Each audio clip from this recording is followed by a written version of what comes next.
What's good, YouTube? It's your boy, Blue Blood Sports TV, back at y'all with another one. So, undefeated, welterweight, superstar, title contender, the Phenom, as I call him, Jaron Boots Ennis. 29 wins, no loss, and no draw. 27 big wins by way of knockout. 25 years of age, 5'10", with a 74-inch arm reach.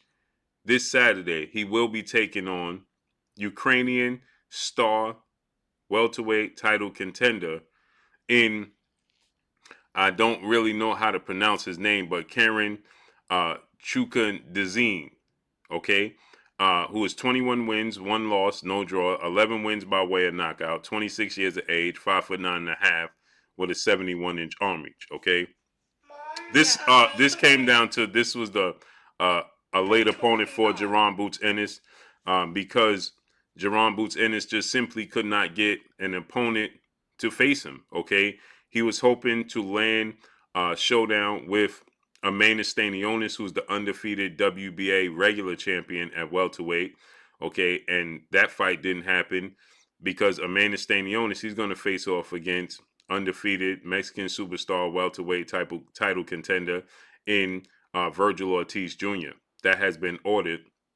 And so Jaron Boots Ennis, he's ranked high in the sanction bodies. He's ranked high in the WBO, the WBC, the IBF. He's the mandatory for undefeated unified 3-belt WBA, WBC, IBF welterweight world champion, superstar boxer, who is widely considered by many to be number 2, if not number 1, definitely top 5, top 3 pound for pound best fighters in the world. And Earl the True Spence Jr. Earl Spence Jr. is 28 wins, no loss, and no draw. 22 wins by way of knockout. He is 32 years of age, 5'9.5" with a 72-inch arm reach. So he's the IBF mandatory challenger for Earl the True Spence Jr. But he is number 2 in the WBO, World Boxing Organization, for the undefeated 3-division world champion, former junior welterweight undisputed world champion, currently the reigning WBO welterweight world champion, who is widely considered by many to be the number 1 best pound for pound fighter in the world, in Terrence Bud Crawford. Terrence Crawford is 39 wins, no losses, no draw, 30 big wins by way of knockout. He is 35 years of age, 5'8" with a 74-inch arm reach. So with that said, okay, he's the mandatory for that belt as well. So they wanted to face off against Ennis, and I thought that he was going to face off against Ennis, okay?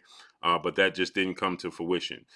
Then they attempted to get a showdown with former unified welterweight world champion, superstar boxer Keith one-time Thurman, who is 30 wins, 1 loss, no draws, 22 big wins by way of knockout. He is 34 years of age, 5'8" with a 69-inch arm reach. But apparently, Keith Thurman, he turned down the opportunity. He looked for a massive amount of money to face off against Jaron Boots Ennis, okay, which they was just simply not willing to pay Keith Thurman that amount of money. Okay, so they thought they was going to land a fight with Ennis, who was 14 wins, no loss, and no draw, 9 wins by way of knockout. 5'8" with a 68-inch arm reach at 28 years of age. But again, Ennis looks like he's going to fight Virgil Ortiz, and it looks like that's going to take place March 18th, if I'm not mistaken. While Virgil Ortiz is undefeated, he's ranked very high. Stanionis is the regular champion. Okay.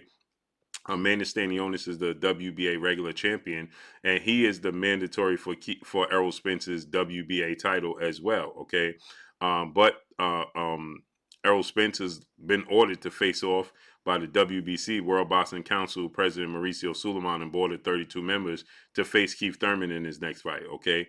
And so, with that said, the WBA, they ordered Virgil Ortiz to face off against Ennis. Virgil Ortiz is 19 wins, no loss, no draw, 19 wins by way of knockout. He is 5'10" with a 70-inch arm reach at 24 years of age. Okay, so March 18th, it looked like you're going to get Stanionis versus Virgil Ortiz, which is a very, very good fight. But it's unfortunate for Jaron Boots Ennis. So this left them with Karen Chukhadzhian, okay, who is the Ukrainian star out of Ukraine. He's a star over in the Ukraine.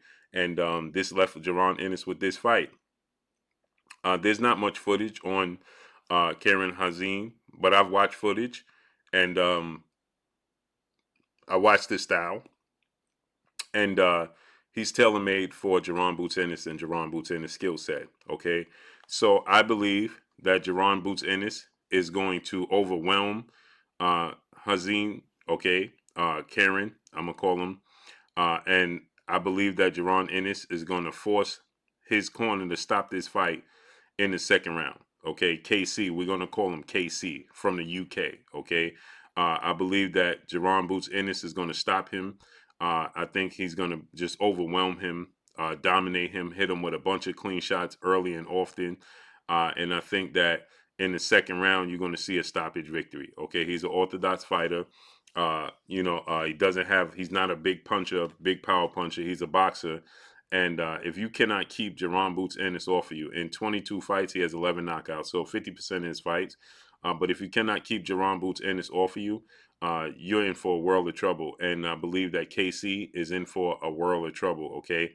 So KC from the UK is going to be in a world of trouble. And I believe that his corner is going to see enough early. I think Jaron Ennis is going to drop him in the first round. Once he realizes that there's a grave difference in skill set and just talent overall, very early, he's going to know that very early, and I believe that Jaron Ennis is going to overwhelm him. Once he feels that speed and that power, he's going to be reluctant to let his hands go. He's going to be, cornered. Jaron Ennis is great at cutting the ring off. Very fast feet, very fast hands. He's going to cut the ring off. He's going to clip him. He's going to hurt him early and often in the first round. Big clean punches. I believe in the second round, Jaron Ennis is going to do the same thing. I think he's going to get dropped. And in between the second and third round, they're going to retire him on a stool. Okay, I believe his corner is going to throw in the towel by the second round. Okay, if Jaron Ennis don't clear, just get a flat out not first round knockout. Okay, I think in this first two rounds, just from the footage that I've watched and the style of him, from the first two rounds, yes, he's a little bit crafty. He's tall. Jaron Ennis is going to put an absolute blitz on him. He's going to be overwhelmed. He's going to be very surprised, and Jaron Ennis is going to get a second round stoppage. I believe that once he goes to his corner, hit clean, hit early, get dropped early. I think by the second round, they're going to wave in the towel, and Jaron Ennis or the referee is going to wave it off. But I believe his corner is just going to see enough. I think he's going to get hurt badly, hit clean and often, and I think that they're not going to want to let him get hurt. And I think Jaron Boots Ennis is going to get a second round stoppage victory en route to calling out Errol the True Spence Jr., who's either mandatory for now. Errol Spence, he stated that he's coming back in that May or June area, and it's looked like it's going to be Keith Thurman as his opponent. Bozy Ennis, father, trainer, and manager of Jaron Boots Ennis, stated that they're going to push the International Boxing Federation, which is the IBF, President Mr. Peoples, to make a decision on Errol Spence Jr., force Errol Spence to have to, vacate the belt or, fight them, right? Now, obviously, the big fight that everybody wants to see is Errol the True Spence Jr. versus Terrence Bud Crawford. That's the biggest fight that could be made in boxing. And when they do face off, it'll be for undisputed on top of that. So that makes for even bigger event, okay, an extravaganza. Not to mention, there's never been a four-belt welterweight world champion in the history of sport of boxing. The last undisputed welterweight champion was Zab Judah, Super Zab Judah, a Hall of Fame iconic superstar boxer. And, that was a three-belt world champion, okay? Now you have the opportunity to become a four-belt world champion, and that's never been done. So the storyline for that is huge. I'm hard-pressed to see the IBF strip Errol Spence. He has 120 days after his next fight, which looks like it's going to be Keith Thurman, May or June. That would mean by September he would have to make a decision if he's going to fight Jaron Ennis or be stripped of the IBF title. But I think that the IBF will make an exception to let Errol Spence go ahead and unify and fight Terrence Crawford for undisputed in the fall. And I think that Jaron Boots Ennis will get an opportunity to fight Amanda Stanionis, Virgil Ortiz winner. I think he'll get one of those fights, or possibly even a Yordenis Ugas fight. Okay, so we got to see how that unfolds and plays out. But as far as this fight goes, my final prediction is Jaron Boots Ennis gets a second round stoppage victory over KC because Karen Chukhadzhian. And I think that his corner is just going to wave in the towel. Just get overwhelmed early, often get dropped, hurt bad, and I think they're going to stop it. So let's see how it unfolds. But that's all I got for y'all. Make sure you hit the like button. Drop a comment in the comment section. Let me know what y'all think. Y'all already know what it is. It's your boy Blue, Blue Blood Sports TV. Hate, like, comment, and subscribe. You haven't subscribed, hit the subscribe button, hit the like button, hit the bell icon to get all the new notifications. Follow me on Instagram at Blue Blood Sports TV, all one word. Y'all already know what it is. Shout out to the entire LDBC. Shout out to Black Media Row. Make sure you like and share these videos. That's all I got for y'all. Peace.